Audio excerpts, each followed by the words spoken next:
This video is part of the Texas Digital Library's Texas Data Repository. The Texas Data Repository is a platform for publishing and archiving datasets and other data products created by faculty, staff, and students at Texas higher education institutions. This video will cover how to write a ReadMe file. Tips for a ReadMe file. A clear and comprehensive description of the dataset, including purpose, scope, and relevant background information. Ensure the ReadMe is easy to read and navigate. Use simple language, no unnecessary jargon. Include all necessary information to understand and use the dataset and any associated files, such as codebook files or protocol files. And update regularly to keep the ReadMe file up to date with any changes or updates to the dataset. File types for a ReadMe file should be universally accessible and use non-proprietary type files, such as text or PDF. Use Unicode UTF-8 plain text if you are only including text, and use PDF if you are including figures or illustrations with your text. What should you include in your ReadMe file? Number 1, title and description. The title should clearly state the name of your dataset. The description is a brief overview of what the dataset contains and its purpose. Number 2, dataset structure.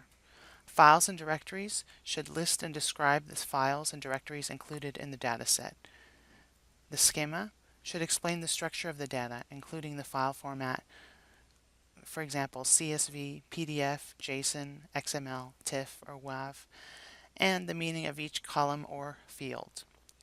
Explain the variables including their units of measurement, for example, the time in seconds, temperature in Celsius, distance in kilometers, currency in dollars, and any naming conventions, for example, abbreviations or codes.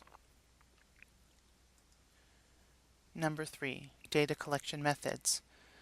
You want to use the source to describe your sample, describe where and how the data was collected, including time period and geographic location. The methodology. Explain the methods used for data collection, including any instruments or tools used. Number 4, data pre-processing information. Cleaning. You want to detail any pre-processing steps taken, such as data cleaning, normalization, or transformation. Missing values. You want to explain how missing values were handled. Number 5, usage instructions.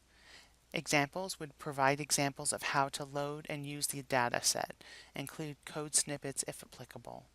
Applications. Suggest potential applications or use cases for the data set. Number 6, limitations and considerations. Biases. Discuss any known biases or limitations in the data. Ethical considerations. Mention any ethical considerations related to the data. 7, license. Usage rights. Specify the license under which the dataset is distributed. This is important for legal reasons. Number 8, contact information. Provide ways for users to get in touch with you for questions or support. Number 9, acknowledgments and citations. Credit. Give credit to those who contributed to the dataset or inspired its creation. Reference. Provide information on how to cite the dataset in academic or professional work. And citations. List citations of any publications where the data was used. Number 10, versioning. Establish a procedure for documenting changes or updates to the files. For example, create a version log in the ReadMe file where every update version is listed with the date of creation. Here is a sample of a ReadMe file for a hard sciences dataset.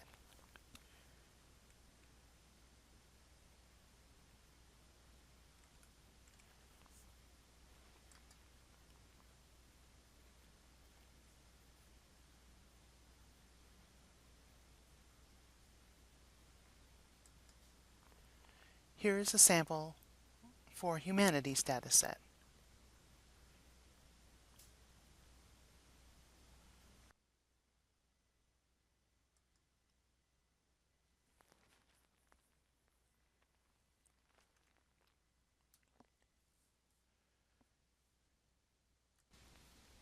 For more information on the Texas Data Repository, visit tdl.org.